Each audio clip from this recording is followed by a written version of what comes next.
Bem-vinda, bem-vindo! Eu sou o Padre Mauro Negro, da Congregação dos Oblatos de São José, e falo aqui do Centro de Espiritualidade Josefina, em Apucarana, Paraná, ao lado do Santuário São José. E este é o canal Querigma e Catequese, Liturgia Dominical, Leituras e Contextos.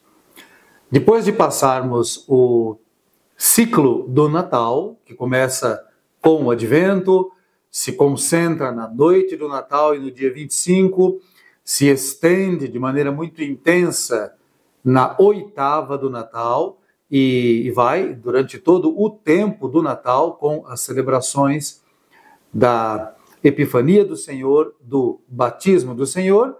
Nós finalmente chegamos no tempo comum, dividido em duas partes. Uma parte antes do tempo da Quaresma e do tempo pascal, que é essa que nós estamos iniciando agora, e depois da festa de Pentecostes, concluindo o tempo pascal, vem a segunda parte do tempo comum. Então nós vamos ver agora alguns domingos na liturgia chamados do tempo comum. Este é o segundo domingo do tempo comum. Então não existe um primeiro domingo do tempo comum, porque ele coincide ou com a festa, a solenidade da Epifania, ou do batismo do Senhor. Neste ano de 2025 coincidiu com o batismo do Senhor. E já na segunda-feira começou a primeira semana do tempo comum, com a primeira segunda-feira do tempo comum. Agora nós estamos, repito, no segundo domingo do tempo comum. E a primeira leitura é do profeta Isaías, capítulo 62, versículos de 1 a 5. Por amor de Sião não me calarei, por amor de Jerusalém não descansarei, enquanto não surgir nela, como um luzeiro, a justiça, e não se acender nela, como uma tocha, a salvação. As nações verão a tua justiça, todos os reis verão a tua glória. Serás chamada com um nome novo, que a boca do Senhor há de designar. E serás uma coroa de glória na mão do Senhor, um diadema real nas mãos de teu Deus. Não mais te chamarão abandonada. E na terra não mais, e tua terra não será mais chamada deserta. Teu nome será minha predileta. E tua terra será a bem casada, pois o Senhor agradou-se de ti, e tua terra será desposada. Assim como o jovem desposa a donzela, assim teus filhos te desposam. E como a noiva é a alegria do noivo, assim também tu és a alegria do teu Deus. Nós vemos em outros momentos na liturgia da palavra esta leitura repetida, pois ela expressa uma atenção especial, um carinho muito particular de Deus para com o seu povo, na imagem do matrimônio, que implica intimidade, compromisso, cumplicidade, apoio e fidelidade. Então, enquanto o povo da aliança está voltando do exílio, nós estamos aqui na terceira parte do livro do profeta Isaías, dividido em 3 partes, e essa terceira parte justamente é pós o exílio de Babilônia, quando eles, o povo da aliança, do reino de Judá, passa quase 70 anos em Babilônia, e agora eles retornam para a terra de Judá, que será chamada agora Judéia, podem habitar novamente Jerusalém, restabelecer a sua vida, o seu modo de vida e inclusive o seu culto no templo de Jerusalém, que aos poucos vai sendo reconstruído, e esta palavra do profeta anima o povo da aliança, que pode ter um olhar de confiança no futuro. E isso é importante. É o restabelecimento, é o recomeço, é a esperança que se transforma em história. Por isso, a liturgia nos propõe como salmo, o Salmo 96, um salmo de alegria, de exultação e também de confiança, cujo refrão é: cantai ao Senhor Deus um canto novo, manifestai os seus prodígios entre os povos. E são 3 estrofes. Cantai ao Senhor Deus um canto novo, cantai ao Senhor Deus, ó terra inteira, cantai e bendizei seu santo nome. Dia após dia anunciai sua salvação, manifestai a sua glória entre as nações e entre os povos do universo seus prodígios. Ó família das nações, dai ao Senhor. Ó nações, dai ao Senhor poder e glória. Dai-lhe a glória que é devida ao seu nome. Oferecei um sacrifício nos seus átrios. Adorai-o no esplendor da santidade, terra inteira. Estremecei diante dele. Publicai entre as nações, reina o Senhor. Pois os povos ele julga com justiça. Este salmo, que é um salmo de alegria, de exultação, cantai ao Senhor, cantai, bendizei, etc. Dai graças, anunciai as maravilhas do Senhor, a ação dele na história, mas é também um salmo de exortação. Oferecei um sacrifício nos seus átrios. Estejam, assim, atentos aos compromissos em relação a este Deus que lhes dá nova chance de sobrevida. Aliás, é muito interessante nós vermos na história da salvação, a ação de Deus no povo de Israel, que tantas vezes parece que está perdendo tudo, e realmente até perde tudo, indo para o exílio e retorna, refaz a história, com dificuldades, com oposições, com muitos obstáculos, mas com um olhar voltado, cheios de confiança. E isso acontece também ao longo dos tempos pós-Antigo Testamento, já nos tempos da destruição de Jerusalém, no ano 70 da nossa era, quando eles começam uma nova fase na sua história e se mantém ainda a confiança. Isso com tantas dificuldades ao longo dos séculos, até chegar no século XX, com a perseguição do regime totalitário, facínola, do nazismo, que mata tantos milhões de judeus na Europa e os persegue tremendamente, com uma dor humana e histórica tremenda, e este povo continua ainda esperando no seu Deus. Eu não estou falando do Estado de Israel moderno, estou falando do povo da aliança dos judeus que se mantêm ainda fiéis às promessas do Antigo Testamento. Assim, amigas e amigos, o Senhor é fiel, embora muitas vezes pareça que ele se cale, mas ele continua sendo fiel. E nós vamos ouvir aqui um trecho do texto da carta de São Paulo, da primeira carta de São Paulo aos Coríntios. Nós iremos ver a segunda leitura agora, que é uma leitura bastante oportuna para a gente começar o ano. Vamos ouvir. Primeira carta aos Coríntios, capítulo 12, versículos 4 a 11. Irmãos, há diversidade de dons, mas um mesmo é o Espírito. Há diversidades de ministérios, mas um mesmo é o Senhor. Há diferentes atividades, mas um mesmo Deus que realiza todas as coisas em todos. A cada um é dada a manifestação do Espírito em vista do bem comum.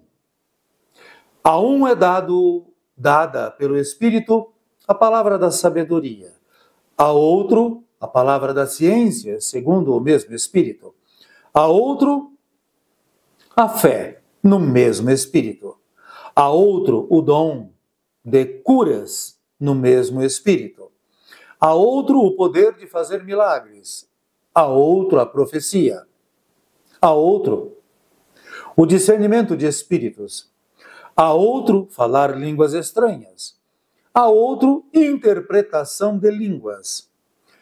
Todas estas coisas as realiza um só e mesmo Espírito, que distribui a cada um conforme quer. Esta palavra de São Paulo, na primeira carta aos Coríntios, capítulo 12, versículo 4 a 11. Vamos lembrar que a comunidade de Corinto, que está na Grécia, vive numa realidade muito particular. Corinto é um porto, melhor, são 2 portos. É uma cidade que está numa península e de um lado tem um porto, de outro lado tem um outro porto para um outro mar. Então a cidade faz costa com 2 portos.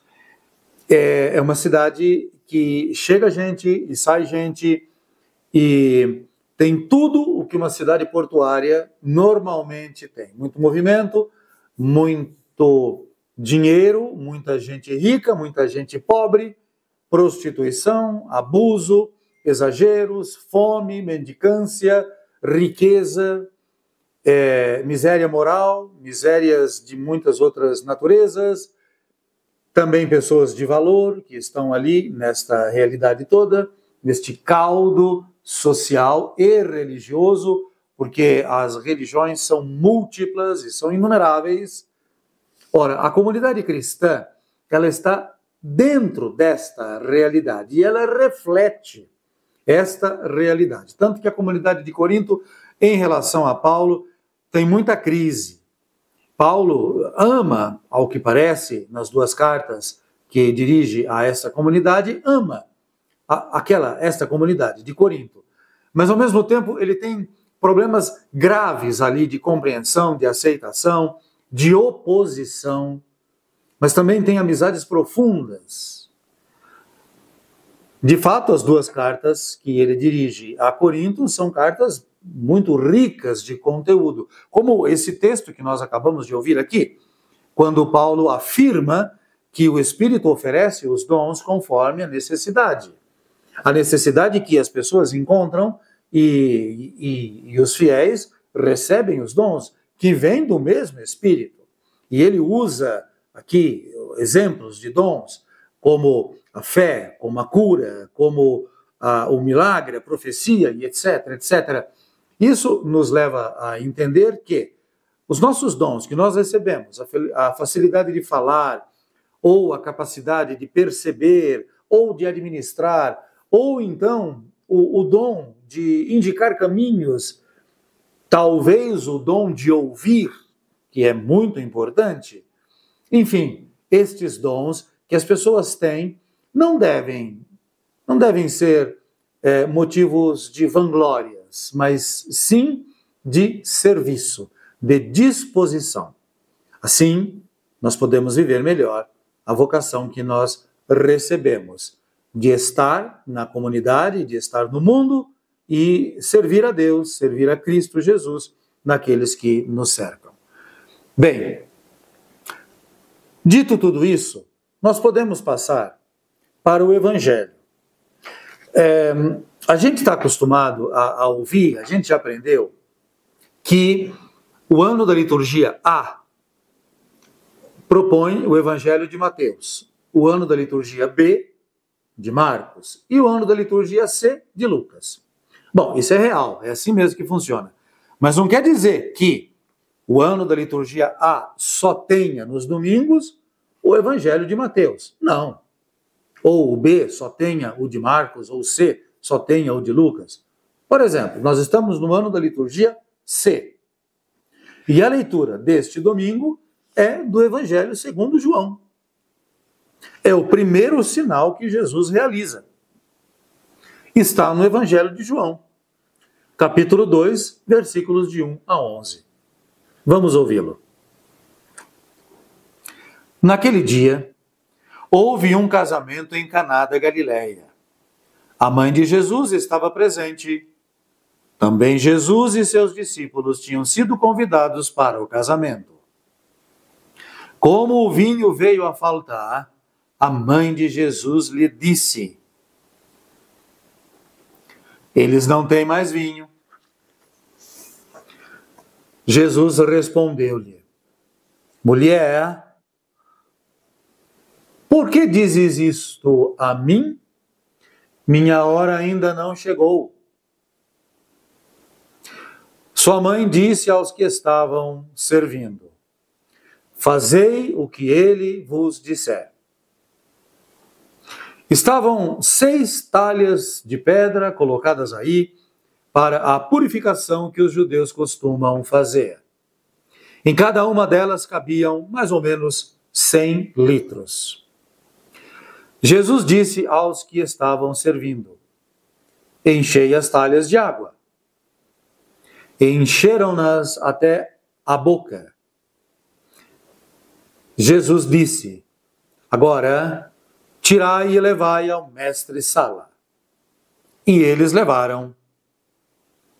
O mestre-sala experimentou a água que se tinha transformado em vinho. Ele não sabia de onde vinha, mas os que estavam servindo sabiam, pois eram eles que tinham tirado a água. O mestre-sala chamou então o noivo e lhe disse: todo mundo serve primeiro o vinho melhor. E quando os convidados já estão embriagados, serve o vinho menos bom. Mas tu guardaste o vinho melhor até agora. Este foi o sinal, o início dos sinais de Jesus. Ele o realizou em Caná da Galileia e manifestou a sua glória, e os seus discípulos creram nele. Então, amigas e amigos, esse trecho do Evangelho segundo João é o chamado primeiro sinal de Jesus. Primeiro sinal de Jesus. No Evangelho segundo João, são 7 os sinais que nós ali encontramos. Então, o primeiro sinal é este aqui, e o resultado deste sinal é que os discípulos creem em Jesus. O segundo sinal é a cura do filho do funcionário real. E o resultado é que o funcionário do rei e a sua família crê em Jesus. Está no capítulo 4. No capítulo 5, tem a cura do enfermo na piscina de Betesda. Jesus cura um homem que há muito tempo não conseguia andar. E o resultado não é a fé deste homem, mas este homem delata Jesus para as autoridades judaicas. O quarto sinal, que está no capítulo 6 do Evangelho segundo João, é o episódio dos pães, quando Jesus faz com que uma multidão de mais de 5.000 pessoas, homens, possam se alimentar de pães. E ele faz depois o discurso do pão da vida. E o resultado é que muitos abandonam Jesus, mas os discípulos declaram, através de Pedro, que toma a palavra, que eles confiam e eles creem em Jesus, que tem palavra de vida eterna. O quinto sinal é a cura do cego de nascença, no capítulo 9 do Evangelho de João. E o resultado deste sinal é que o cego declara que Jesus é o foco da sua fé. Ele crê em Jesus como Filho do homem. Mas, ao mesmo tempo, as autoridades cada vez mais se tornam inimigas de Jesus. O sexto sinal é quando Jesus ressuscita Lázaro. Isso está no capítulo 11. O resultado deste sinal é que as autoridades judaicas decidem a morte de Jesus. E o sétimo sinal é a própria ressurreição de Jesus. E os discípulos veem e creem. Inclusive Tomé, que precisou ver para crer. E Jesus conclui dizendo: felizes aqueles que não viram e assim mesmo creem. No caso, somos nós. Então tudo começa com este sinal aqui. Esse sinal que é acontecido dentro de um matrimônio, o que é bastante interessante. Então, dentro do matrimônio, numa festa, e todo mundo está feliz e celebrando, e tomando vinho, e comendo alguma coisinha, e a festa de casamento entre os judeus tendia a ser muito longa, tendia a ser bastante extensa, vários dias de festa. E de repente falta o vinho, e a coisa é muito desagradável, porque imagina numa festa que nós hoje fazemos, que dura menos tempo, né? Mas se faltar a bebida, se faltar a comida, fica feio. É um vexame. Então a mãe de Jesus, que foi convidada também para a festa, junto com Jesus, ela percebe a situação e chega até Jesus e diz: eles não têm mais vinho. Ela só diz assim: eles não têm mais vinho. A reação de Jesus surpreende um pouco, porque ele diz: mulher, o que eu tenho a ver com isso? Minha hora ainda não chegou. Não é pela palavra mulher, não, que ele usa para com a sua mãe, porque esta palavra ela é muito importante. Não é uma maneira grotesca de falar com a mãe. Não, não é não. Entre os judeus isso era bastante comum.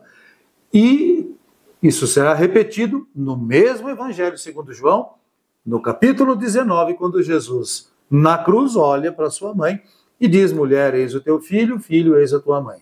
Então, esse substantivo, essa palavra, vai ser repetida 2 vezes por Jesus em direção à sua mãe, numa atitude de dependência filial, de identificação com aquela que é, de fato, a sua mãe. Bom, ela entende esta palavra, provavelmente, pelo que a gente entende, pelo que a gente lê no texto, como um modo de dizer: pode deixar que eu vou fazer alguma coisa. Porque ela fala para os que estão servindo a festa: façam o que ele disser. E aí o que ele diz? Ele manda que peguem aquelas talhas, que são grandes potes, vasos de barro ou de pedra, quer dizer, são objetos pesados, e que sejam enchidos de água. E aí depois tira do que está dentro e oferece ali para o que está organizando a festa. E quem está organizando a festa toma aquilo que agora não é mais água, é vinho, e fica admirado, né? Porque é uma coisa inédita isso para ele. Aí chama o noivo. E o noivo não está sabendo de nada, né? O noivo está inocente na história. E diz assim para o noivo: olha, admirável você, hein? Todo mundo serve o vinho bonzinho. Depois, quando está todo mundo já embriagado, serve qualquer coisa que o pessoal toma. Você não. Você deixou o melhor vinho para esse momento. Significa o quê? Que chegou o tempo do Messias. É esta a ideia. A abundância, o vinho em profusão, o pão em abundância, tudo isso é sinal dos tempos do Messias. Como Moisés dava o pão descido do céu, Jesus vai dar o pão, que é o seu próprio corpo. Como o vinho é um sinal de alegria, e alegre é aquele que está na presença de Deus, Deus está com o seu povo na pessoa de Jesus. E este povo precisa agora reconhecer em Jesus esta presença.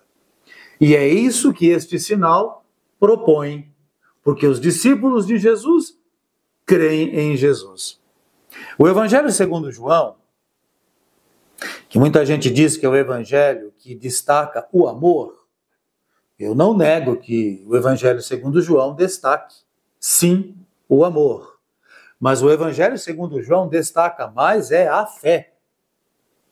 E a fé é aquilo que é necessário para fazer com que a nossa alegria seja plena, de modo que Jesus realiza o sinal e o sinal confirma a sua identidade.